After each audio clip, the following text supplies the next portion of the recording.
Delhi World Public School, India's #1 emerging school, जहां है academics, sports and performing arts का बेहतरीन combination. Admissions open from pre-nursery to 9th. मामला ये था कि मैंने अपनी धर्मपत्नी को बिमला देवी को 26 तारीख को एडमिट करवाया था शुगर के और हाथ के इलाज के लिए।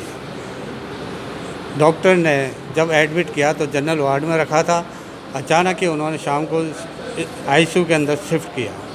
जब तक वो जनरल वार्ड में थी उसकी तबीयत बिल्कुल ठीक थी, बैठ भी सकती थी और बातचीत कर सकती थी, आराम से पहचान रही थी। लेकिन आईसीयू में जाने के बाद में उनकी तबीयत बिगड़ गई। जाने इन्होंने कौन सी ऐसी मेडिसिन दी कि उससे ही उनका यूरिन आना बंद हो गया और किडनी पे इफ़ेक्ट हुआ। उसके बाद में इन्होंने क्या ट्रीटमेंट किया हमें कुछ नॉलेज नहीं दी। इसमें 100% डॉक्टर की लापरवाही है। जब एडमिट किया अगर पेशेंट एडमिट होता है तो इसका मतलब है वो सीरियस है, तो उसको इमीडिएट उसको ट्रीटमेंट देना चाहिए। लेकिन उनको इमीडिएट ट्रीटमेंट नहीं दे करके टालते रहे, तो इसमें हॉस्पिटल की लापरवाही नहीं तो और क्या है। आज हॉस्पिटल में आपसे मिले, किसको लेकर मिले? आप क्या मांग रहे हो? आप ये है कि जो जिस डॉक्टर की लापरवाही है उसके अगेंस्ट में हम पूरा लीगल एक्शन लें। मुकदमा दर्ज कराएंगे, एफआईआर करवाएंगे, पोस्टमार्टम के लिए भी कहा है ना। आपका नाम? नरेंद्र सिंह। जो मृतक आपके घर मैं उनका हस्बैंड हूँ। क्या नाम है उनका? बिमला देवी। मृतका मेरे भाई की पत्नी थी और उसके मामूली हाथ में चोट आई थी। उस चोट के इलाज के लिए उसे यहाँ भर्ती कराया गया था। शुगर की पेशेंट वो पहले से ही थी। आज सुबह 6 बजे जब मेरा भाई नरेंद्र उनसे मिलने गया तो बिल्कुल स्वस्थ थी और उसने ये कहा है कि ये लोग मेरे को मार देंगे, अस्पताल वाले, ये मेरा इलाज सही नहीं कर रहे। तो हम उसको जयपुर ले जाने की तैयारी कर रहे थे। 4 दिन पहले से हम इनसे कह रहे हैं कि साहब अगर कोई ऐसी बात है तो हमें बता दो, हम इनको जयपुर ले जाएं। लेकिन इस प्राइवेट अस्पतालों का हाल ये है कि अपनी कमाई करने के लिए जब तक ये देखते हैं कि जो रोगी है उसके परिवारजन की जेब में जब तक पैसा है उसे वसूल करने के लिए वो उसको ज़बरदस्ती भर्ती रखते हैं। और जब 6 बजे ये मिल लिए और थोड़ी देर बाद वो कहते हैं उनकी डेथ हो गई हार्ट अटैक से। हार्ट अटैक उनको ज़िंदगी के मतलब हार्ट की बीमारी रही ही नहीं, फिर उसकी मृत्यु कैसे हो गई? हमारा ये मानना है कि ये एक प्राकृतिक मृत्यु न होकर एक लापरवाही से की गई हत्या है। आप क्या चाहते हो? हम ये चाहते हैं इसकी निष्पक्ष जांच हो। हम पुलिस में रिपोर्ट दे रहे हैं। मृत्यु का कारण पोस्टमार्टम से मालूम कराएंगे, मृत्यु का समय मालूम कराएंगे, फिर उनके बाद जो न्यायिक आवश्यक कार्रवाई होती है मुकदमा दर्ज करा के उसके खिलाफ जांच कर कार्रवाई कराएंगे। आपका नाम? प्रताप सिंह यादव। मामला यूँ है कि हमारे मित्र हैं, उनकी मदर अभी 5-7 दिन पहले एडमिट कराए थे यहाँ पे। उनके हल्का हाथ में फ्रैक्चर हुआ था थोड़े दिनों पहले और उनके डायबिटीज़ है, तो ठीक है, नॉर्मल थी, हाथ में फ्रैक्चर हुआ था, यहाँ पे एडमिट कराई। अब सबसे मेन बात यह है कि जब भगवान, डॉक्टर को भगवान के समक्ष माना जाता है। अब जब भगवान ही इस तरह से अपने चंद लालच में अगर थोड़ा सा गलत कार्य करते हैं या लापरवाही करते हैं, मार दे, तो फिर विश्वास उठ जाता है। शेतपाल हॉस्पिटल का नाम कई बार ऐसे आया है, आपने भी सुना होगा, मीडिया ने भी इसको कवर किया होगा, हमने बहुत सुना है कि ये किस तरह से इलाज करते हैं। अच्छा खासा आदमी मर जाता है, तो जब अगर कोई वाकई क्रिटिकल है तो उसके खिलाफ कोई एलिगेशन नहीं होता। लेकिन अगर अच्छा खासा आदमी और 4 दिन बाद, आप 5 दिन बाद उसको मृत घोषित कर देते हो, कोई रीज़न नहीं बताते हो, तो इस पर संदेह उत्पन्न होता है। तो इनके साथ भी यही हुआ कि इनकी वो पेशेंट जो थी, इनकी मदर, जो इनकी वाइफ, बिल्कुल सही थी। ये लोग रोज़ बात कर रहे थे। डॉक्टर्स ने भी कहा कि भाई ठीक है, इनको हम डिस्चार्ज कर देंगे ठीक करके। इनको आश्वासन दिया गया। इन्होंने कहा भाई सेकंड ओपिनियन जयपुर ले जाएं। बोले नहीं, ले जाने की ज़रूरत नहीं, हम ठीक कर देंगे। आज सुबह इन्होंने कहा भाई आप जयपुर ले जाओ। इन्होंने सारी तैयारी करी और तैयारी करने के बाद इनको पता पड़ा कि कार्डियक अरेस्ट से उनकी डेथ हो गई।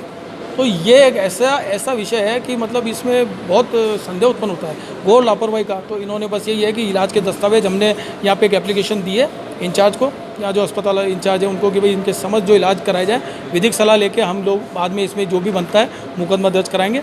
और क्रिश्चियन थाने पे भी रिपोर्ट दे रहे हैं, पोस्टमार्टम वगैरह के लिए रिपोर्ट दे रहे हैं। तो अब ये इस तरह के हम निंदा करते हैं कि अस्पतालों में इस तरह लोगों का विश्वास उठता जा रहा है। जो प्राइवेट हॉस्पिटल्स हैं, इनमें इस तरह से इलाज किया जाता है कि मतलब बहुत निंदनीय है। डॉक्टर्स को भगवान समझा जाता है तो उसके लायक ही काम करना चाहिए। डॉक्टर की लापरवाही, इसमें डॉक्टर्स की और इनकी प्रशासन की घोर लापरवाही है। जो इनके पिताजी और इनके बेटे वगैरह बता रहे हैं, अच्छी खासी इनकी मदद ठीक थी, कुछ भी उनको नहीं हुआ। कार्डियक अरेस्ट, हार्ट का तो कभी उनको प्रॉब्लम ही नहीं थी। और ये बता रहे कि अचानक सुबह 8 बजे कार्डियक अरेस्ट बताते हुए बोले बॉडी ले जाओ, यानी एक जीते जाते 6 बजे ये लोग मिले हैं। बिल्कुल ठीक। क्या हुआ, ऐसा क्या हुआ, वो इंटरनल कागज़ देखने पे पता पड़ेगा। लेकिन प्राइमरी फेसी ये बिल्कुल सिद्ध है कि घोर लापरवाही हुई है, अच्छे खासे इंसान को मार दिया। तो ये इसका मुकदमा दर्ज कराएंगे। ये इनके पिताजी हैं। आज हंगामा हुआ है। देखिए, अभी 26 जून को ये पेशेंट विमला देवी हमारे पास ओपीडी में आई थी। इनकी कंप्लेंट ये थी कि इनको 10 जून को इनके हाथ में फ्रैक्चर हुआ था, जिसके लिए इन्होंने जेएलएन में इलाज लिया था। वहाँ पे डॉक्टर्स ने उनको ऑपरेशन के लिए मना करके दवाइयाँ दे के ड्रेसिंग करके घर भेज दिया था। तब से इनके जो इन्फेक्शन था वो बढ़ रहा था शरीर में, और शुगर इनकी अनकंट्रोल चल रही थी। 450-500 इनकी शुगर पिछले 15 दिन से घर पे मॉनिटर कर रहे थे, वो चल रही थी। 26 तारीख को ये हमारे पास लेके आए तो कंडीशन काफ़ी ख़राब थी। पूरे शरीर में सूजन आ चुकी थी, मरीज को सांस लेने में दिक्कत हो रही थी, चलना भी मुश्किल था। मरीज व्हील चेयर पर आया था, पेशाब लगभग बिल्कुल कम हो गया था। तो हमने इनको एडमिट किया। एडमिट करने के बाद जो जांचें निकल के आई उसके अंदर ये पता चला कि इनकी किडनीज़ फेल हो रही हैं, इनके शरीर में बहुत ज़्यादा सूजन है, पानी नहीं मतलब पानी जो है किडनी के रास्ते साफ़ नहीं हो पा रहा है, सोडियम लेवल बहुत कम हो गया है, शरीर में इन्फेक्शन फैल चुका है, मरीज की बेहोशी की स्थिति है।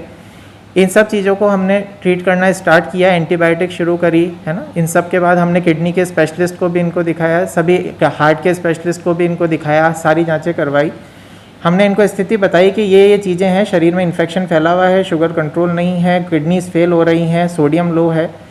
इस सब को देखते हुए मरीज की स्थिति गंभीर रहती है और इसमें जान जाने का जोखिम रहता है। ये सब चीज़ें इनको पहले दिन से साफ़ हैं, बिल्कुल क्लियर है, सारे अटेंडेंट्स को पता थी।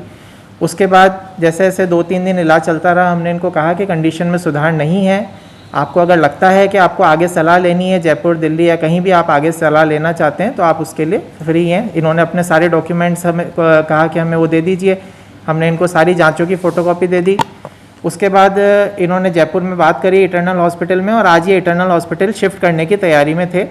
लेकिन जब शिफ्टिंग हो ही रही थी, लगभग शिफ्टिंग से जस्ट पहले ही इनका हार्ट अचानक से रुक गया। पेशेंट को केवल ऑक्सीजन लगी हुई थी, वेंटिलेटर की अभी तक कोई ज़रूरत नहीं पड़ी थी। पेशेंट ऑक्सीजन के साथ ही सांस ले रही थी, होश में थी। सुबह 9:45 बजे मैंने पेशेंट को देखा था, तब तक पेशेंट होश में थी, लेकिन बहकी बातें करना, चिल्लाना, ये सब चल रहा था। बीपी उसका दवाई के सहारे ठीक चल रहा था, ऑक्सीजन के साथ उसका ऑक्सीजन लेवल ठीक था। और शिफ्टिंग आरोप है कि डॉक्टर की लापरवाही से हुई है। अब आप ये सब कंडीशन देखते हुए इस मरीज को, जिस मरीज को बता रखा है कि जान जाने का जोखिम है, उस मरीज के इस स्थिति के अंदर कभी भी जान जा सकती है। और कहीं भी हमने उनको पहले भी कहा था कि आप सब जगह फ्री हैं, ये सारी डॉक्यूमेंट्स आपके पास हैं, जहां आप चाहें वहां राय ले सकते हैं। इन्होंने जयपुर में भी डॉक्टर से मेरे से बात कराई थी, मैंने उनको स्थिति समझा दी थी। उन्होंने कहा था कि स्थिति गंभीर है, फिर भी अगर ये लाना चाहें तो ला सकते हैं। ठीक है, तो लापरवाही कहीं भी ये सिद्ध नहीं कर रहे हैं, बस ये आरोप लगा रहे हैं केवल। डॉक्टर अंकुर माथुर।